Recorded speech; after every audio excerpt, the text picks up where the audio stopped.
Hey everyone, this is Kevin from thechesswebsite.com. Today we're going to be going over the Ponziani opening. Lately it has been the most requested video that I make, so for any of you out there wondering, if you email me or leave me a comment that lets me know of a video you want me to make, does it actually matter? Do I read those? I most definitely do. So for the many people who have asked for the Ponziani opening, today we're going to go ahead and get into that. I'm going to try to make the most comprehensive video online. I've been looking at a few of them just to kind of see what's out there, because I definitely don't want to duplicate anything out there. Happy to say that this is going to be the best Ponziani opening video that's available online. So if you're not too familiar with the Ponziani opening, starts with pawn e4, pawn e5, knight f3, simple development from white, trying to control the center and get his minor pieces involved into the game. Same with black here, knight to c6. Now from here there are three options that white has. We do have the Ruy Lopez, which is bishop to b5. We also have the Italian game, which is bishop to c4. And we have the Ponziani opening that we're going to be going over today, and that is pawn to c3. Now do keep in mind, I'm not trying to convince you that the Ponziani opening is better than the Ruy Lopez or it's better than the Italian game. In fact, it's actually easier for black to neutralize, to equalize the game easier in the Ponziani opening. So you don't need to leave a comment and say, why would anyone play the Ponziani opening? I can't believe you made this video. I'm simply making it because, one, there's a lot of different traps that white has, and black can get into a lot of trouble. And I don't think it's played enough, really, and it's not really studied that much at high levels of play to actually say that it's a terrible opening. So I've played it many times myself. I've played against it many times myself. If anything, I think it's very important for chess players to know about. So that's why we're going to be going over it today. And again, the Ponziani opening starts with pawn to c3, and that's where we're going to be spending our time today. Now from here, black has three main options, two of which you'll see over and over, and then a third one which I throw in because it's actually the line that I play. It's the most aggressive. Not really going to say it's the best, but it does catch opponents off guard, so I thought I'd throw it in there for those of you who are like, I wonder what Kevin would do in this situation. So from there, we do have three options. Black does have knight to f6, which you'll see very often, trying to control the center of the board, also trying to develop one of his minor pieces towards the center, always a good idea. You also have the sharp line, which is the d5, just thrusting forward, trying to control the center of the board. White, again, somewhat passive with this c3 move, blocking off the, development square here for the knight coming to c3. Obviously, with this pawn here on c3, later on in the game, the knight probably is going to be coming to knight to d2, which isn't typically a bad thing. It blocks it from c3, but it's still going to get into the game. So don't sit here and think, this c3 square, the knight will never get involved. He definitely will. So white kind of loses some tempo here with the pawn to c3, but white's really looking to thrust forward with his pawn here on d4. So just keep that in mind. Really doesn't matter where black is going to go.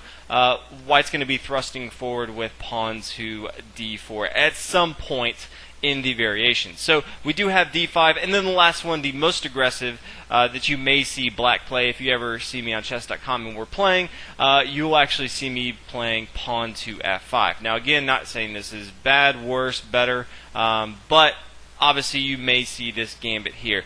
Kind of plays similar to the Latvian gambit, if you're familiar with that gambit. Pretty fun gambit to play, so we do have that option. First option we are going to be looking at is knight to f6.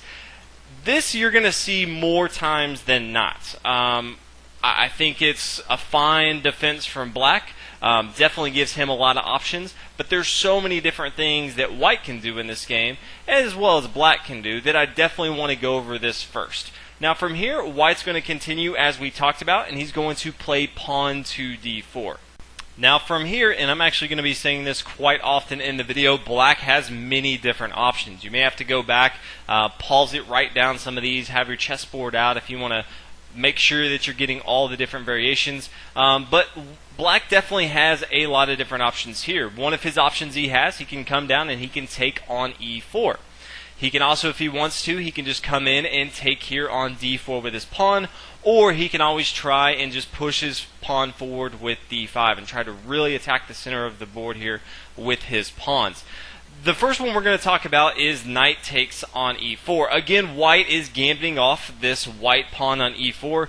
Gambit simply means that we're going to give up material for some reason. That could be to gain, a tempo. It could be to gain development. It could be to checkmate our opponent the next move. But we're going to be gambiting off this pawn here on e4 for the time being. Now from here, black has a few different moves, but really the only move that you're going to be playing is pawn to d5, trying to chase this knight away.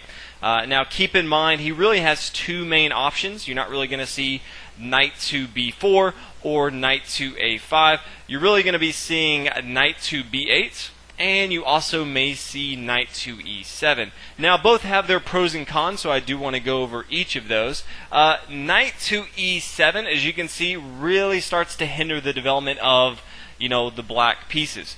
We can see here that this dark square bishop on f8 is going to have a very hard time developing into the game, so he's kind of blocking himself off. Also, he is really hampering this queen here on d8. White's camp is kind of opened up. He can get both of his light square bishop and his dark square bishop involved into the game. At any time, he can bring his knight to d2, really start to develop him.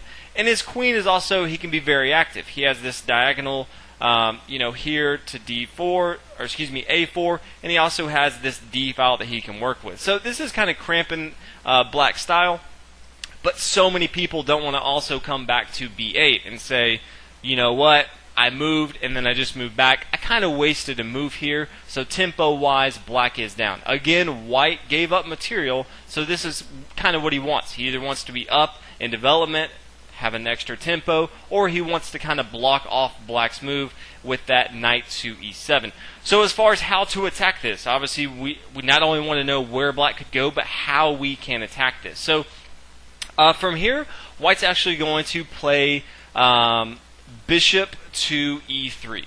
And you look at this and you say, Kevin, why don't we just take back this pawn here on e5? And that's a great question, but really we're going to.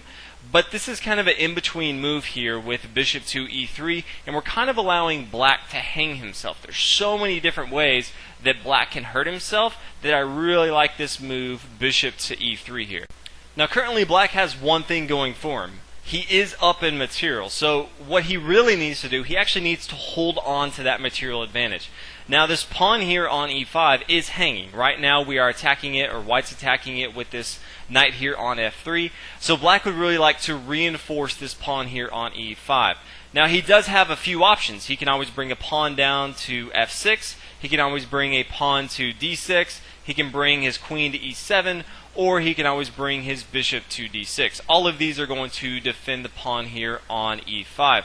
Now I do want to go over, because there are different things that black can do to hang himself, as we talked about. Let's say he plays pawn to f6.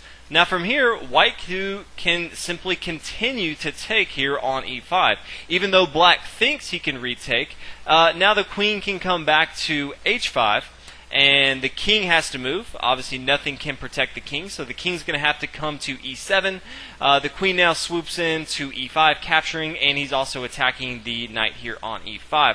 So not only is the king no longer safe, no longer can he castle, no longer is black able to develop any of his pieces. White's going to take the only developed piece that black has, and he's going to be winning very, very easily in this game. So as you can see, pawn to f6 is going to be a epic fail for black. Now he also does have d6, which actually seems like a reasonable move if you look at it. Getting ready for his light square bishop to come into the game. Again supporting this pawn here on e5. But white here can just come, bring his queen to a4, attack the king here on e8, and also forking the knight here on e4. He is going to win a lot of material here, and also we are taking the only developed piece from black. While white has all this open space, he has two minor pieces and a major piece developed in the center of the board, and white is now up in material. So d6 is also going to be a very, very bad move for black. Now one of the better moves that black does have is he can bring his bishop down to d6. The only problem with this is it does really cramp the style of black. Black would really, at some point, obviously not right away as we talked about, he would like to start to move this pawn here on d7 forward so he can get his light square bishop involved into the game. Also, he would like a little air for his queen on d8 to move around. But what this does is it protects the pawn here on e5, and it also allows Black, if he wants to castle on the king side to get some sort of king side safety before he really starts to get his other pieces involved into the game. If you're up in material, anytime you can have king safety, doesn't matter if it's on the king side or queen side, and start to develop your pieces, you're going to be okay in the game. The problem that you have if you're up in material is a lot of times your king's exposed. The other person has all these aggressive attacks, or your pieces just aren't developed and you're just behind in tempos and things just go bad. So this is not a bad move for Black here, although he does have some problem that he's going to have to deal with later on into the game. Now from here, White's going to play knight to d2. Again, as we talked about, anytime we have this pawn here on c3, which we do in the Ponziani opening, we're now going to be bringing our knight to d2. Now again, we are attacking the most developed piece here from Black here on e4.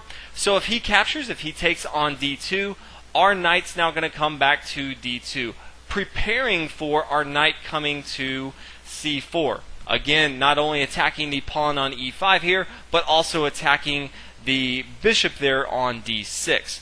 Now from here, Black can, as we talked about, castle on the king side, and White's going to play knight to f4. Now, if you were to run this through the engine, even though White is down in material, he's down one pawn, the computers actually favor White in this position. As far as center control of the board, White is a little bit ahead. As far as open space, White can develop his pieces a lot more easily than Black can.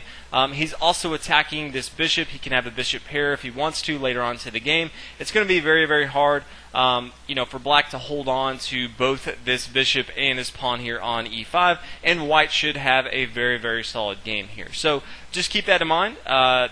This particular situation is going to be very, very good for White. Now if we come back here, instead of the bishop coming to d6, the last option was we talked about to defend this pawn on e5, he can bring his queen to e7. Now from here, White's going to continue with the same thing, knight to d2, but now after Black captures with his knight, he's now going to bring his queen to d2. Again, before, White really wanted to recapture with his knight on d2 so that he could come to c4 and put a lot of pressure on that bishop that was on d6. The bishop's no longer on d6, so we can now recapture with our queen on d2. White, if he wants to, he can now castle on the queen side, really eyeing down on this d file, putting a lot of pressure with his queen and the rook. Or if he wants to at any time, he can develop his light square bishop and castle on the king side. But you can see here, Black's still going to have a hard time. His queen is blocking off his dark square bishop, so if you're Black in this position, it's going to be very, very hard for you to castle either way. It's going to be a few moves for you where White can castle very easily and then start to attack. So White has a lot of different options, and the computer, again, even though White's down in material, still favors White's position. Now that was just if the knight comes back to b8. Black also does have the opportunity, as we talked about, to bring his knight back to e7, although as we said before, this does again hamper a lot of the development that Black has in the game. Again, Black wants to control the pawn that he's up in material, but again, he needs to really start to develop some of his pieces and not really cramp the style of all of his development. From here, White's going to continue. He's going to play knight takes on e5, and then Black has a few options here. His best option is actually to bring his knight and come to g6. Okay? But a lot of times you may see him try to kick off this knight here on e5, which is going to be a huge mistake. You may see f6, and you also may see d6. This is another one of those opportunities that White is giving Black just to simply hang himself. So d6 seems like a very, very logical move. Again, getting ready for this light square bishop to develop into the game, also trying to kick this knight off of e5. You never really want knights or any other major minor pieces kind of hanging out in your territory. So d6 seems like a logical move, but from here White can play bishop to b5. Very, very powerful move.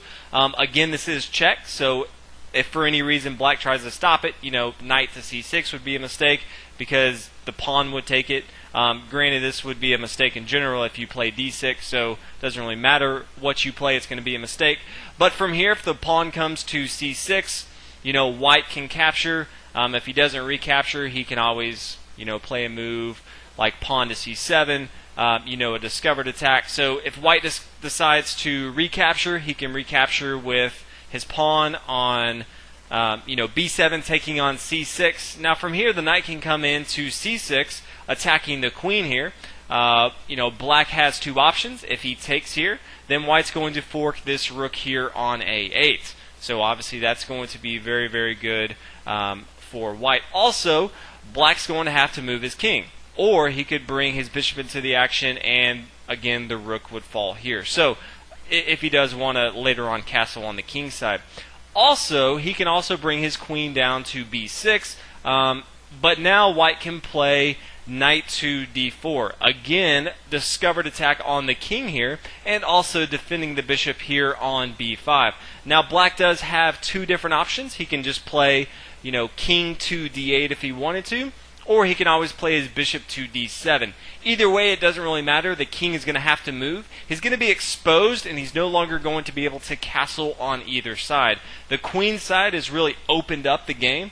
Both the b and the c files are gone for black. So all white would have to do is castle on the king side here, and then really start to, have a humongous attack on the queen side. It's going to be very, very hard for an exposed king on the queen side for black to really, really defend himself. So very, very good option for white, and he's also going to be up in material. So just keep this in mind. This is going to be, if he plays that pawn to d6, that's definitely going to be a mistake. Now, he might not play pawn to d6. He could also play pawn to f6, as we talked about before. But from here, it's very easy. The knight can just come back to c4. Very, very simple. And as you can see here, black still is hampered in development. His dark square bishop can't get out into the game. His queen can't move. His light square bishop can't move. His knight here on e4 is kind of hanging. Eventually, he's going to have to, solidify that and protect this. And also, the king side safety is in question now. We can start to put a lot of pressure on this square here on h5, attack it, but the king is really going to have to castle on the queen side now to have some sort of safety, as we can already see from here. It's going to take a few moves for that safety to come along. So really the best move from black here is if he plays knight to g6. Now from here, if white wants to continue, he can always come to d4, again attacking this hanging knight on e4. Play may continue. There are a few variations, but play may continue with the queen coming to f6, and then after a few exchanges, then the knight can come to d2, and then with the solidification of the knight here on e6, then white can play knight to c4, again threatening this knight here on e5, and he can also recapture with his bishop on c4 if he wants to. Again, as far as the development in the game, as you can see, both sides are equal in material. Again, the computer favors white in this position right here. So while so many people say that black can equalize very, very easily in the Ponziani opening, that may be true, but white has so many different variations, so many different traps that he can set, and so many different ways to keep his advantage. It's actually not a bad opening at all. So some of the things to keep in mind, again, that is if the knight comes back to b8 and if it comes back to e7. Now, those were the variations if black played knight takes on e4, as we talked about before. Now we're going to be talking about if black takes here on d4. Now from here, white's going to push forward. He's going to play pawn to e5. Now black has two options in this situation. He can either play knight to e4, or he can also come into knight to d5. So I definitely want to make sure that we cover both of those options.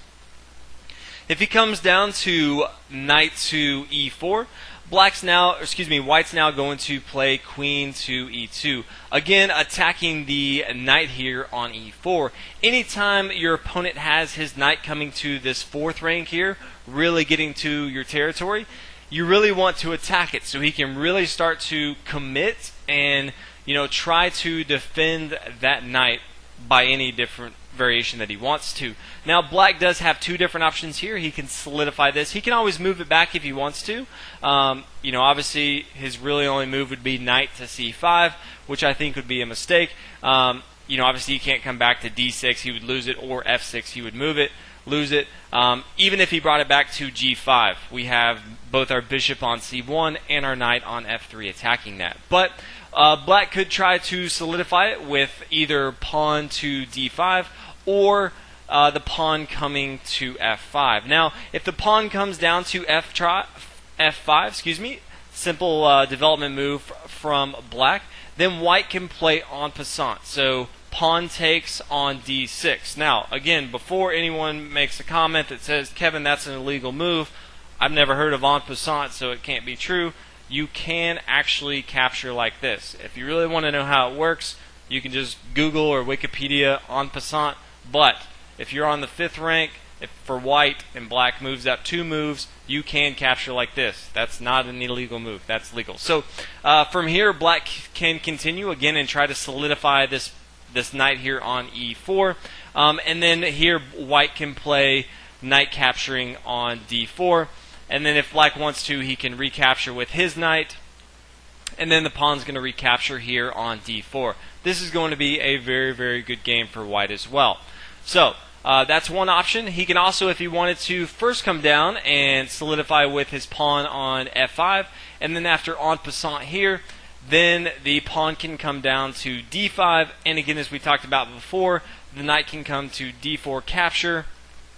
And we're going to kind of have some of the same game. Now, as you can see here, at any time, white can push forward, sacrifice another pawn to force out this king to take on f7. Obviously, the king, if he wanted to, could come to d7. He could also come to e7. But anytime white does have the opportunity, if it's not taken right away, to push forward to f7 just to kind of draw out the king, which is always fun.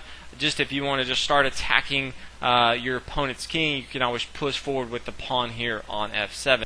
So again, this is going to be what happens if black captures, as we talked about before in the Ponziani opening, if he captures with his pawn on d4, with his pawn on d4, compared to if he captures with his knight here on f6 and takes here on e4. Now, last option that black has after he plays knight to f6 and white pushes forward with his pawn to d4, again, very common as we talked about, he can also thrust forward with pawn to d5. Again, very, very aggressive move from black. Very sharp lines in this variation, trying to counterattack the center.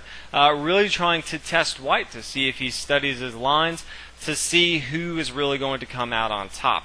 Now from here, white's going to play a bishop to b5, pinning down this knight here on c6, really trying to figure out what black is going to do.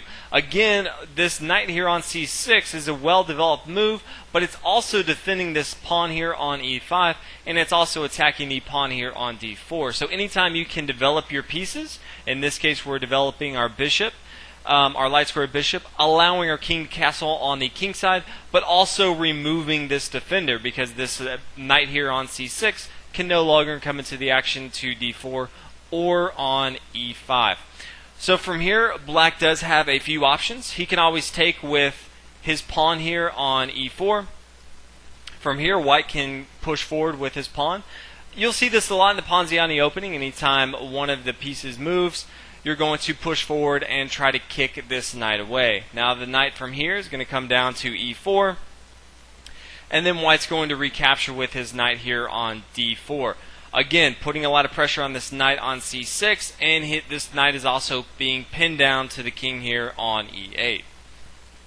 Now he doesn't have to take with his pawn on e5. He could also, if he wants to, capture on, as we can see here, on e4 as well. So from here, white's now going to take on e5.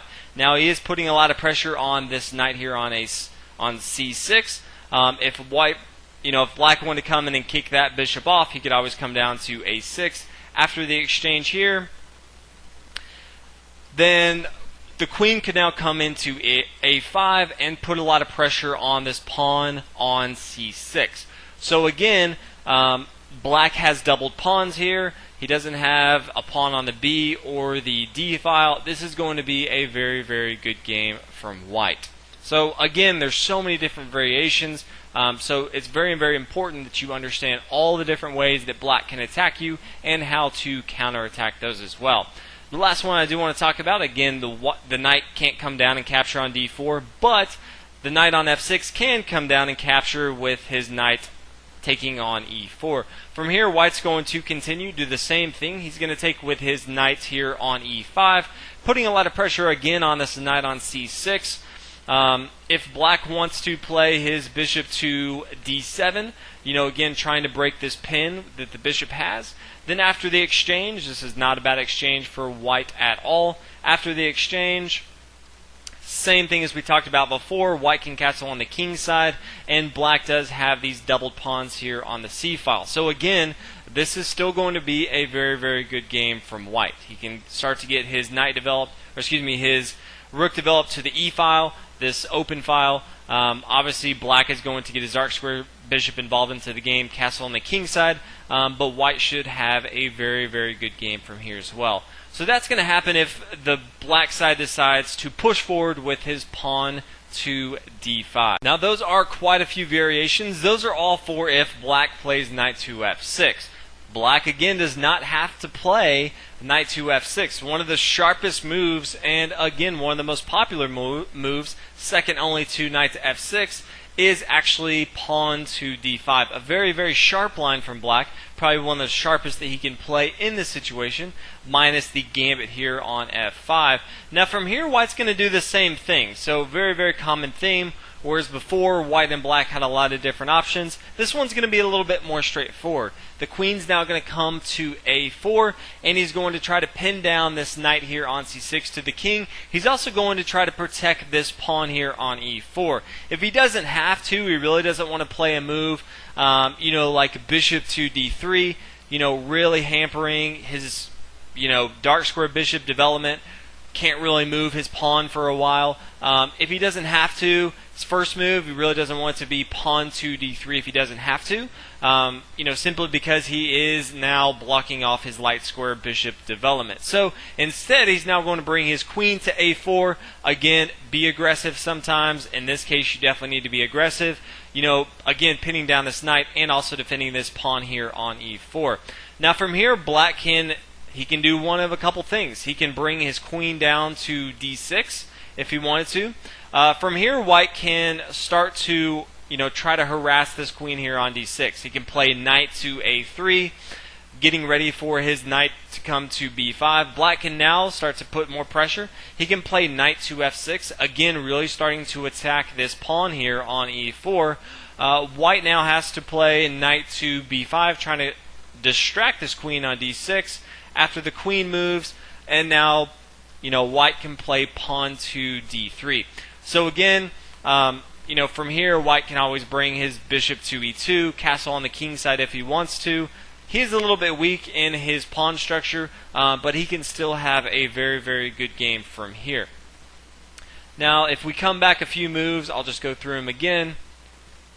After d5 here, and the queen comes to f4, now the bishop can also come to d7. You may not see the queen come down to d6. A lot of people like to deal with, a pinned down knight, which is bringing their bishop down to d7. So if you do see this, instead, we can now just play pawn takes on d5. Now it does get very, very crazy because black can now play knight to d4. So this is a very, very aggressive line from black. As you can see, he's hanging his knight here on d4, but he also has a discovered attack with his bishop here on d7 on this queen here on a5. So again, very, very aggressive line from black. This is going to be very, very sharp. So anytime you see black play d5 at the beginning, it's going to be a very, very sharp line. So just keep that in the back of your mind when you are playing. So again, he doesn't have to play d5. The last variation I do want to talk about is the gambit, the f5 move.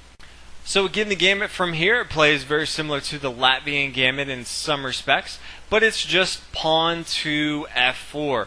Now, I've actually played this a few times against people that have tried the Ponziani opening, and a couple of the games are actually in person, a couple of them were online. When I play these in person, I kind of got to look like I don't know what you were doing, but you're either really good or you are just straight bad at chess. So it's always fun to play a move like that just to get that reaction.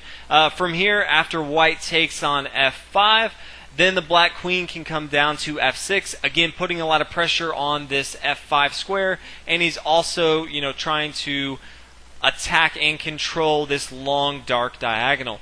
Now from here, white has a few options. More than likely he's going to play pawn to d5, or excuse me, pawn to d4. Again, that's the main reason that white plays pawn to c3, is really to thrust forward with his pawn to d4. Again, he has not only this pawn on c3, he has this knight here on f3 protecting, and he also has the queen here on d1. So there's no reason for him not to try to control all the dark squares at the center of the board with pawn to d4.